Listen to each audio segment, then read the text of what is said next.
AI এর এখন কিন্তু ফার্স্ট স্টেজ চলছে, সেটা সত্যি। সেকেন্ড থার্ড স্টেজে গিয়ে কি হবে সেটা একটা ভাবার আছে, ও কতটা হিউম্যানের কাছাকাছি আসতে পারবে সেটা একটা ম্যাটার করছে।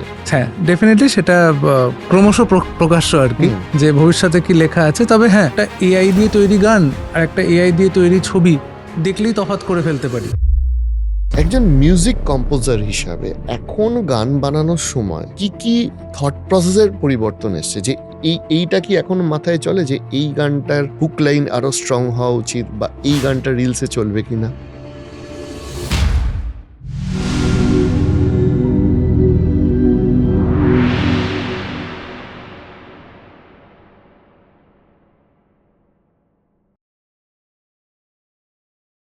আগামী 6 মাসে কি কি গান পেতে চলেছে সেটা নিয়ে শুরু হোক, তারপর আড্ডাটা চলবে। ধন্যবাদ অরিজিৎ, যে প্রথমেই একটা সঙ্গীত নিয়ে যে প্রশ্ন করেছো এটা নিয়ে আমি খুশি, কারণ বেশিরভাগ জায়গায় সঙ্গীত ছাড়া বাকি সবকিছু নিয়ে কথা। তা আমি জানি না এটা কবে রিলিজ করবে এই পডকাস্টটা, তবে অর্ধাঙ্গিনী বলে যে ছবিটা করেছিলাম কৌশিকদার, তার আজও অর্ধাঙ্গিনী বলে একটা সিকুয়েল আসছে ছবির, এবং তার সঙ্গীত পরিচালনার দায়িত্ব যেহেতু আমার কাঁধে ছিল, তাই সেই গানগুলো শুনবে মানুষ, যদি না এর মধ্যেই শুনে ফেলে থাকে। পুজোতে বহুরূপীর দ্বিতীয় পার্ট আসছে, বা আর একটা গল্প আসছে, সেটার একটি গান পাবে। এছাড়া সুমন ঘোষের পরিচালিত একটি ছবি ফ্যামিলিওয়ালা বলে, তাতে 2টো গান থাকবে আমার। এগুলো তো আগামী 6 মাসের প্রকল্প বললাম, কিন্তু গত 6 মাস ধরে যেটা করছি এবং এই পুজোয় আমি যেটা আনতে চলেছি সেটা আমার নতুন অ্যালবাম। এটা নন ফিল্ম গান, ব্যথা নেই অ্যালবামের নাম, এবং মানুষ ইতিমধ্যে 4-5টা গান শুনেছে, আরও ফাইনাল গানগুলো শোনা বাকি আছে। এটা নিয়ে আমি সবচেয়ে বেশি এক্সাইটেড অবভিয়াসলি, কারণ অ্যালবাম করার মধ্যে যে মজা আর কি। চেষ্টা করছি এখনো, যদি মানুষ শোনে নতুন অ্যালবাম, কতটা আগ্রহ দেখা যাক পুজোয় নতুন বাংলা গান। অ্যালবামটা কি অডিও বেসড পাবলিশ হবে নাকি ওখানে ভিডিও কিছু থাকছে? না, ভিডিওর সঙ্গে অডিও, আর অডিও তো আলাদা করে মুক্তি পাচ্ছে, কিন্তু চেষ্টা করেছি প্রায় প্রতিটা গানের সঙ্গে একটা কিছু ভিডিও রূপ দেওয়ার আর কি। বেসিক্যালি অ্যালবামে কি ভালো লাগে দাদা, আমি বলছি যে অ্যালবামের মিউজিকগুলো না ওই অ্যাবস্ট্রাক্ট আর্টের মতো।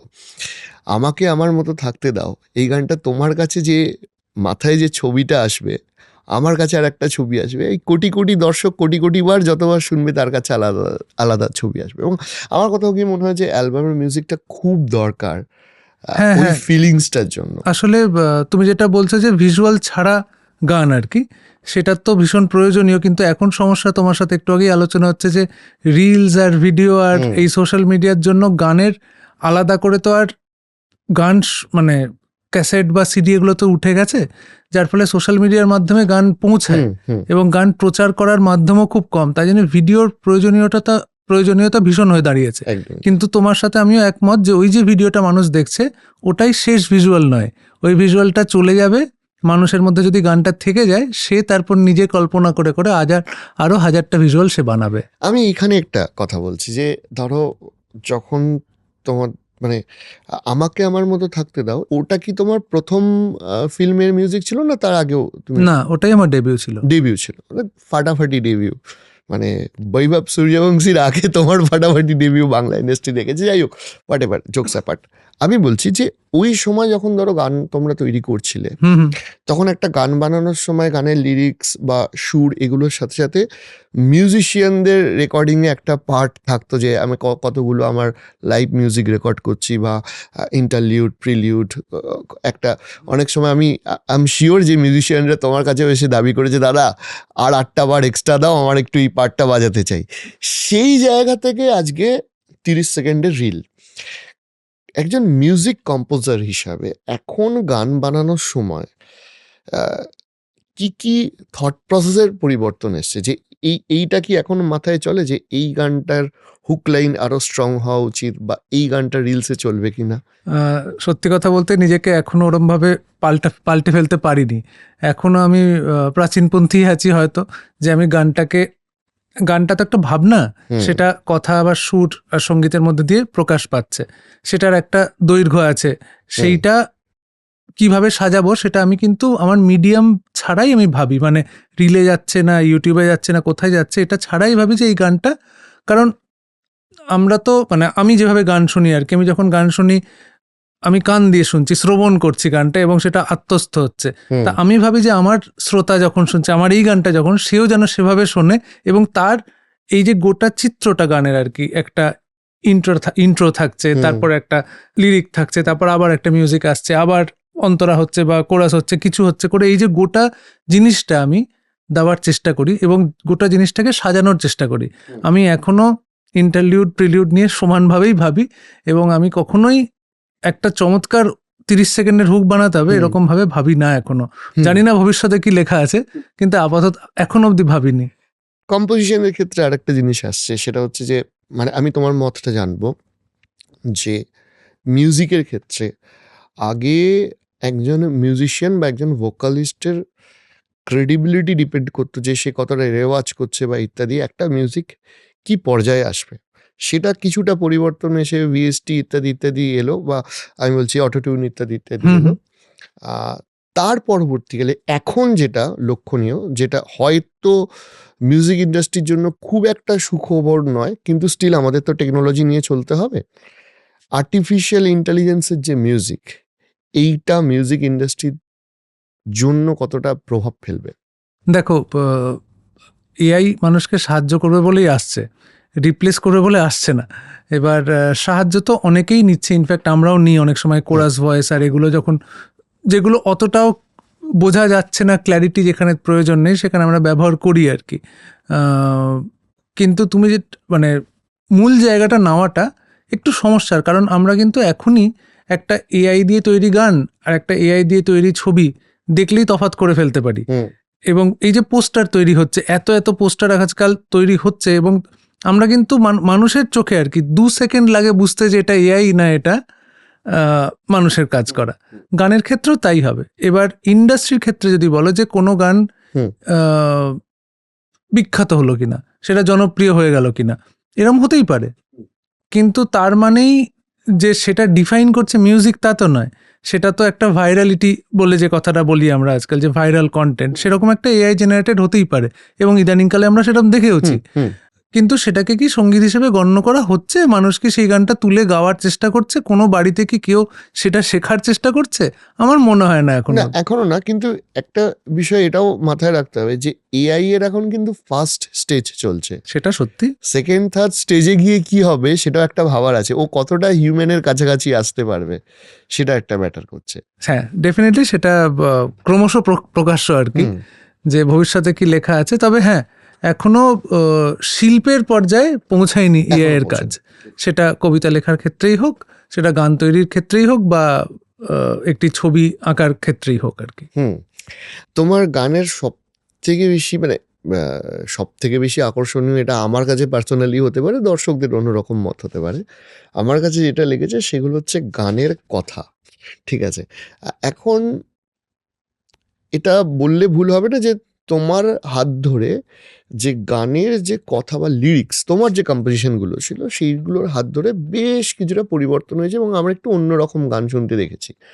তুমি আমাকে এবার একটু প্রথম থেকে, এই অটোগ্রাফ থেকে হোক বা যাই হোক, তোমার এই লিরিক্স লেখার পিছনের ইন্সপিরেশন, কিভাবে তুমি এই এই ধরনের চিন্তা ভাবনাটা আনতে পারলে, এবং এই ক্রিয়েটিভিটিটার রহস্য আমি জানতে চাই। দেখো, সত্যি কথা বলতে আমি নিজেও জানি না, তবে তুমি যে কথাটা বললে, হ্যাঁ, বহু মানুষই আমায় বলেছে যে আমার গানের কথা শুনতে মানুষের ভালো লাগে, এবং ভালো লাগে বলতে একটু ব্যতিক্রমী মনে হয়েছে। এবার আমি তো যখন লিখছিলাম, আমি ব্যতিক্রমী হব বলে লিখছিলাম না, আমার মনে যে অনুভূতিগুলো আসছিল সেগুলোই আমি লেখার চেষ্টা করছিলাম, এবং এটা আমার ভাগ্যের ব্যাপার যে আমি যেটা লিখেছি, আমি যেভাবে লিখেছি সেটা মানুষ গ্রহণ করেছে এবং মানুষ সেটাকে মনে করেছে যে এটা অন্যরকম, একে একটা স্থান দেওয়া যেতে পারে আমাদের সমাজে। আমি বরাবরই ছোট থেকেই গানের লিরিক দ্বারা খুবই প্রভাবিত, এবং আমি যখন দেখি বহু মিউজিশিয়ানের সঙ্গে আমার কথা হয় আর কি, তারা বিভিন্ন ব্যান্ডের কথা বলছে, বিদেশি ব্যান্ড হোক বা আমাদের দেশেরই আর কি, সেগুলো আমার শোনা হয়নি, কিন্তু আমি পরে যখন অ্যানালাইজ করছি দেখছি যে মিউজিক্যালি সেই ব্যান্ডগুলো ভীষণ স্ট্রং এবং সেখান থেকে অনেক কিছু শেখার আছে, কিন্তু আমি কেন শুনিনি? আমি একটাই কারণে শুনিনি, সেই গানের লিরিক আমার পছন্দ হয়নি, তাই জন্য আমি সেটাকে রিজেক্ট করে দিয়েছি। এবার সুতরাং ছোটবেলা থেকেই আর কি ওটা আছে যে ব্যান্ড বা যে শিল্পী ভালো লিরিক লেখে তার প্রতি আমি আকৃষ্ট, যার ফলে আমার উৎকর্ষতাটা আর কি ওই দিকেই হয়েছে, because I am ড্রন towards that. Basically আমি আবার শেষের দিকে এসে এটাই জিজ্ঞেস করবো যে আমাকে আমার মতো থাকতে দাও, তো সেখানে তুমি কিরম ভাবে থাকতে পছন্দ করো? What is your passion? আমার অনেক রকম প্যাশন আছে এবং প্যাশনগুলোই বাঁচিয়ে রাখে। গান একটা মূল প্যাশন, যেটা এখনো অবধি ভালো লাগে এবং এখনো অবধি আমার ট্রু কলিং যদি বলা যায় কিছু, সেটাই বোধহয়। কবিতা ভীষণভাবে আমায় বাঁচিয়ে রাখে। আমি পড়তে লিখতে ভীষণ ভালোবাসি। আমার সাহিত্য পড়তে ভালো লাগে, সাহিত্য সৃষ্টি করতেও ইচ্ছে করে, কিন্তু I am a better reader than contributor বলে আমার মনে হয়। আমার any kind of knowledge gain করতে ভালো লাগে এবং আমার সেটা যা খুশি হতে পারে, ফিন্যান্স থেকে রিলিজিয়ান থেকে শুরু করে সাহিত্য, সংস্কৃতি, সায়েন্স, টেকনোলজি, যা বলবে আমার আগ্রহ আছে প্রচণ্ডভাবে। এবং খেলাধুলায় ভীষণ আগ্রহ আছে আমার। আমি ফুটবল নিয়ে খুবই প্যাশনেট। এখন যেহেতু বিশ্বকাপ চলছে আর একটু বেশি প্যাশনেট। তাহলে তো রাত জাগা হচ্ছে। না, রাত জাগা হচ্ছে। আচ্ছা, লিরিক্স গুলো কি রাতের দিকেই মাথায় আসে? Not necessarily. মানে তুমি কি আর্লি রাইজার না? আমি ঠিকঠাক রাইজার, খুব আর্লিও নই খুব লেটও নই। আচ্ছা, 8:30 নাগাদ। ও আচ্ছা। যার ফলে তাহলে তুমি মিউজিশিয়ানদের হিসাবে খুব ভোরবেলা ওঠো? না, আগে আমি খুব রাত জাগতাম, যখন আমার আর একটু অল্প বয়স ছিল। 11টার আগে আমি কাউকে উঠতে দেখিনি। ওটা নিয়ে আমার বিশাল সমস্যা, এবং এই ইন্ডাস্ট্রিতে যখন এসেছিলাম আমি বিপদেই পড়েছিলাম। আচ্ছা। কারণ স্টুডিওগুলো কেউ 12টা-1টার আগে খোলে না, আর এদিকে আমার সকাল থেকে সব কাজ হয়ে বসে রয়েছে, কিন্তু আমি কাউকে স্টুডিওয় পাচ্ছি না। যার ফলে হ্যাঁ, ওটা একটা ডিফিকাল্ট হ্যাবিট।